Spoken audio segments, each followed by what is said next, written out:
Hello, friends. Welcome back to my channel. I'm Sanfisha, and today, we're diving into the wonderful world of letters. If you haven't already, don't forget to hit that like button and subscribe to my channel for more exciting learning adventures. Now, let's get started. Today, our spotlight is on the letter E. Let's say it together, E.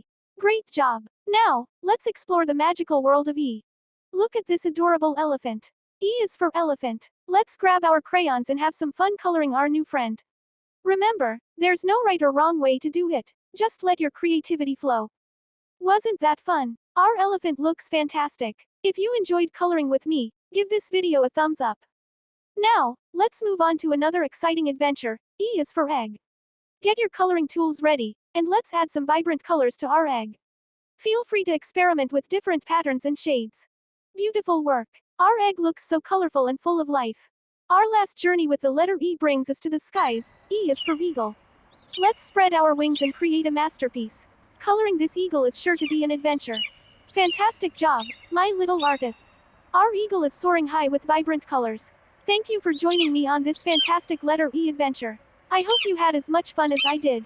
Don't forget to like, subscribe, and hit that notification bell, so you never miss our next exciting learning episode. Until next time, happy learning, friends.